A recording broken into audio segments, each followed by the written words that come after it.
Ils sont jeunes et pour la plupart encore méconnus du grand public sportif sénégalais. Ils évoluent un peu partout, notamment en France, en Angleterre, en Suisse ou encore en Tanzanie. Certains ont profité de ce mercato estival pour franchir un nouveau cap, en rejoignant un club plus huppé ou tout simplement un championnat plus relevé. Pour d'autres, en revanche, le mercato a été beaucoup plus calme. Ils devraient poursuivre l'aventure avec leur club actuel et continuer patiemment leur évolution au plus haut niveau. Des profils prometteurs, des parcours différents mais un même objectif: se faire une place et pourquoi pas se rapprocher de l'équipe nationale du Sénégal. Mesdames et messieurs, voici l'épisode 4 des Sénégalais qu'il faudra absolument suivre lors de cet exercice 2026-2027.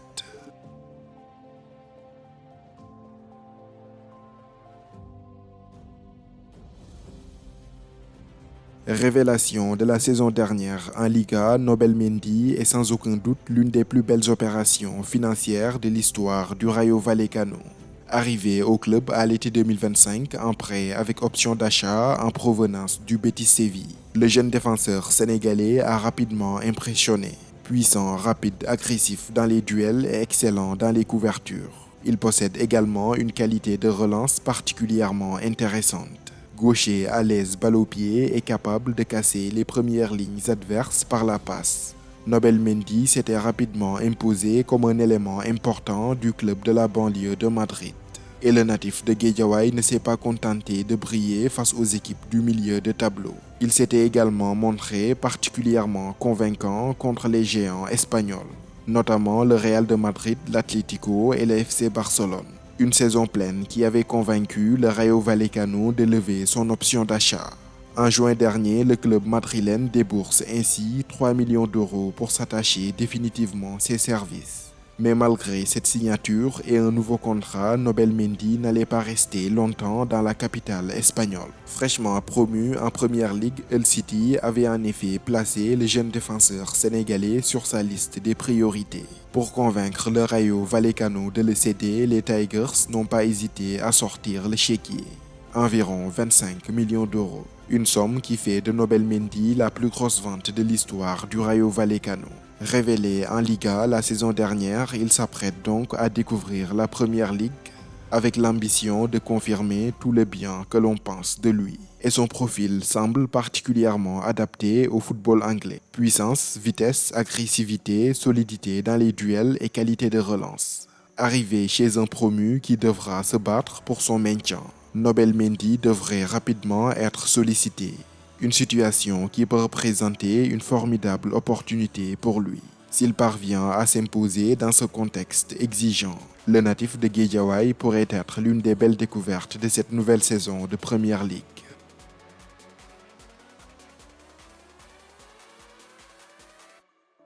Cet été, au terme d'une superbe saison en Ligue 1 sénégalaise, Abdourahmane Mbouch a pris le même chemin que de nombreux talents issus de Génération Foot. Le passage par la case FCMS. À seulement 18 ans, le jeune attaquant originaire de Richard Toll dans le nord du Sénégal est un buteur dans l'âme. Un véritable avant-centre clinique devant le but, doté d'un instinct et d'un flair qui lui permettent de se retrouver régulièrement au bon endroit au bon moment. Malgré son mètre 77, Mbouch possède également un redoutable jeu aérien. Sa capacité à faire la différence de la tête, il l'a notamment démontré à plusieurs reprises la saison dernière en championnat. Avec 13 buts inscrits en Ligue 1, il avait terminé meilleur buteur du championnat sénégalais à seulement 18 ans. Mais Abdourahmane Mbouch n'est pas qu'un finisseur. C'est également un attaquant altruiste capable de se mettre au service du collectif. La preuve, à ses 13 réalisations, il a ajouté 4 passes décisives, démontrant ainsi sa capacité à faire jouer ses partenaires et à participer au jeu de son équipe. Cet été, sans grande surprise, le FCMS, partenaire historique de Génération Foot, l'attire dans ses rangs. Le jeune attaquant arrive en Moselle en compagnie de 2 autres compatriotes et partenaires, le gardien Vincent Gomis et le milieu de terrain Alassane Sy. La saison prochaine, Abdourahmane Mbouch va découvrir un nouvel environnement, l'Europe et la Ligue 2 française. Un championnat qui pourrait bien lui offrir un cadre idéal pour poursuivre sa progression. Et pourquoi pas devenir l'une des révélations de la saison. Il débarque en effet dans un contexte où la pression sera probablement moins importante que dans l'élite française. Surtout, le FCMS semble de plus en plus disposé à lancer rapidement les jeunes talents issus du Sénégal. Autant de paramètres qui laissent présager une première saison prometteuse chez les Grenats.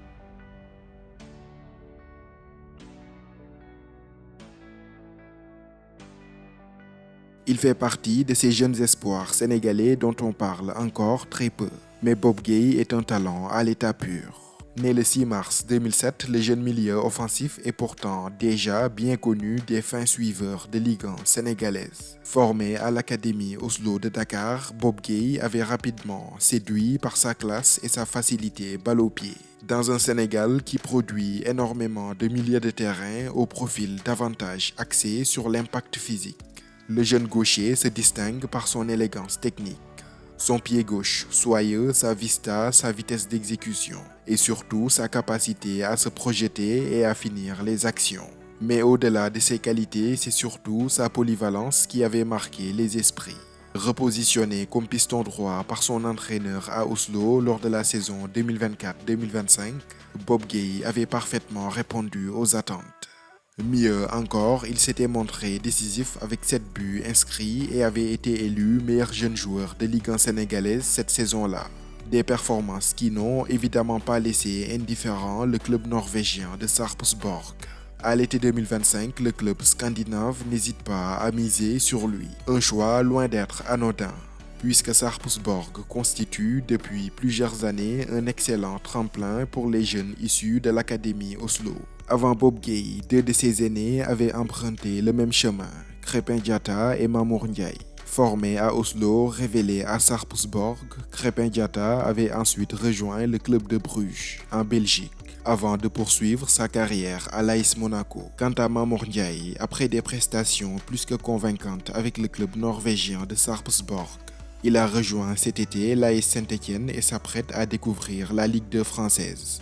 Bob Gueye marche donc sur les traces de ses aînés et espère connaître une trajectoire similaire. Pour cela, la première étape sera de réussir son aventure en Norvège et de confirmer tout le potentiel entrevu au Sénégal. Technique, polyvalent, créatif et déjà capable de se montrer décisif. Bob Gueye possède toutes les qualités pour franchir rapidement les étapes. La saison 2026-2027 pourrait justement être celle de son véritable envol. Un talent encore discret mais qu'il faudra absolument suivre.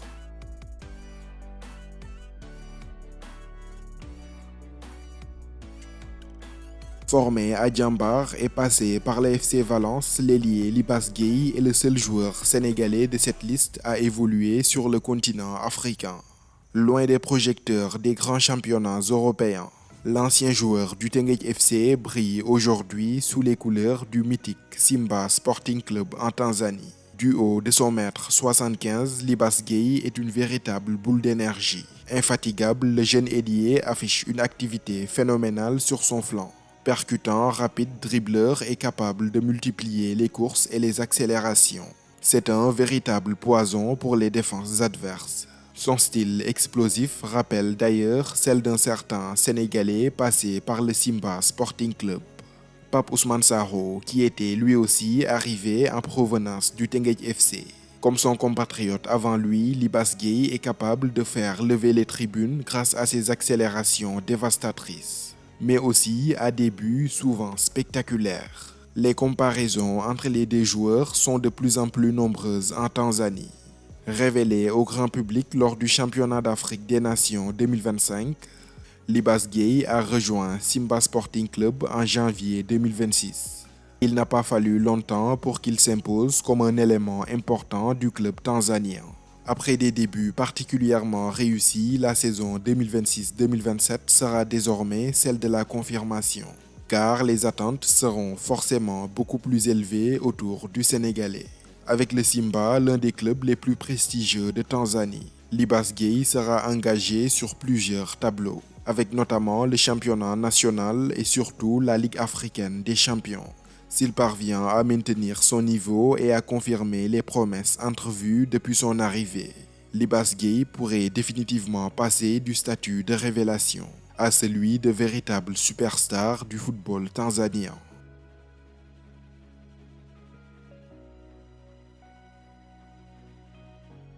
Tout comme Libas Gueye, Assane Sow est l'un des jeunes ailiers sénégalais qu'il faudra absolument surveiller de très près cette saison. Cet été, le natif d'Italie a franchi un immense cap dans sa jeune carrière en passant de la 3e division italienne à l'un des clubs les plus prestigieux de Suisse. Né le 23 mai 2006 en Italie, Assane Sow n'a déjà pas mal de kilomètres dans les jambes. Après son passage en Série C avec le pro Vercelli, il a rejoint le FC Bâle cet été avec l'ambition de poursuivre sa progression à un niveau supérieur. Et le jeune ailier n'a pas tardé à montrer qu'il avait les qualités pour s'imposer. Vitesse, percussion, verticalité et qualité de finition. Sow possède une palette particulièrement intéressante pour un joueur de couloir. Capable d'éliminer son adversaire, d'attaquer la profondeur et de se montrer décisif dans les derniers mètres. Il semble disposer de tous les ingrédients pour devenir un joueur de très haut niveau. Mais c'est surtout sa personnalité qui a marqué les esprits lors de ses premières apparitions avec le FC Bâle. Pour son deuxième match de championnat, il s'est offert un doublé avant de délivrer 2 passes décisives. Quelques jours plus tard, il a encore trouvé le chemin défilé en Coupe de Suisse lors de la large victoire de son équipe. L'adaptation est particulièrement rapide, les qualités de percussion sont évidentes, la vitesse est au rendez-vous et l'efficacité devant le but semble également être l'une de ses principaux atouts. Forcément, ce début de saison n'est pas passé inaperçu, mais le plus difficile commence dès maintenant, confirmé. Assane Sow devra désormais enchaîner les performances et démontrer qu'il ne s'agit pas seulement d'un départ canon, car s'il parvient à maintenir ce niveau dans la durée, le passage de pro Vercelli au FC Bâle pourrait bien être une première étape d'une ascension beaucoup plus importante.